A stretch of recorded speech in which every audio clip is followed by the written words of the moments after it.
जय जगन्नाथ बंधुगण 8 एप्रिल 2024 सोमवार दिन तथा चैत्र अमावास्या दिन लागिबाकु जाउछि भयंकर पूर्ण सूर्य पराग। एही सूर्य पराग भूमि रु आकाश पर्यंत केते प्रकारर चेतावनी नेकी आसुछि। एहा होउछि वर्षर प्रथम सूर्य पराग। वैज्ञानिक मतरे सूर्य पराग एक खगोलीय घटना मात्र, किंतु धार्मिक दृष्टि सूर्य पराग को शुभ मना जाई न थाए। ज्योतिष शास्त्र अनुसार सूर्य पराग समय आम आखपाखर प्रत्येक जिनिष प्रभावित होइथाए। एमितिरे किछि कार्य को करिबा ठारू दूरे रहिबा उचित। तो आसंतु जानिबा एही पूर्ण सूर्य परागर सूतक काल मान्य हेब ना नाही एवं एही सूर्य पराग केउ केउ स्थान रे दृश्यमान हेब एवं एहार प्रभाव कौन रहिबो से विषय रे।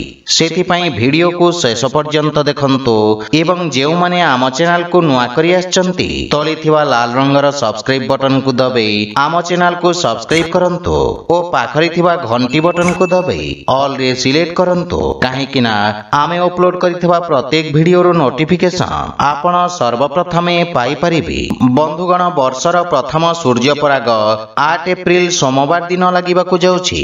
भारतीय समय अनुसार एही सूर्य पराग 8 एप्रिल रात्र 9 घंटा 12 मिनिट रे प्रारंभ हेबो एवं 9 एप्रिल को मध्यरात्रि 2 घंटा 22 मिनिट रे हार समापन हेबो। 2024 वर्षर प्रथम सूर्य पराग Canada, Mexico, United States, Aruba, Bermuda, Caribbean, Netherland, Colombia, Costa Rica, Cuba, Dominica, Greenland, Ireland, Iceland, Jamaica, Norway, United Kingdom एवं वेनेजुएला समेत दुनियार किछि अंशरे दृश्यमान हेबो, किंतु एही सूर्य पराग भारत रे दृश्यमान हेबो नहीं, जहा फल रे भारत रे एहार सूतक काल मध्य मान्य हेबो नहीं। बंधुगण सूर्य पराग लागिबार 12 घंटा पूर्वरु एहार सूतक काल मान्य होई थाए, किंतु सूर्य पराग भारत रे दृश्यमान न हेउथिबारु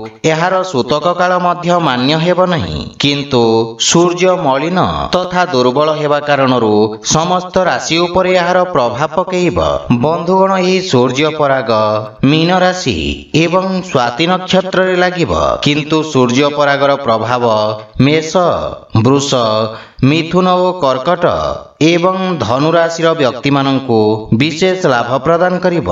जदि आपणक राशि मध्य एही 5टी राशि मध्य रे रहिछि ताहेले आपणकु एही सूर्य पराग लाभान्वित करिब। तो बंधुगण जदि वीडियोटी आपण मानकु भलो लागि थाए लाइक शेयर और कमेंट करी जणांतु एवं आम चैनल को सब्सक्राइब करंतु। जय जगन्नाथ।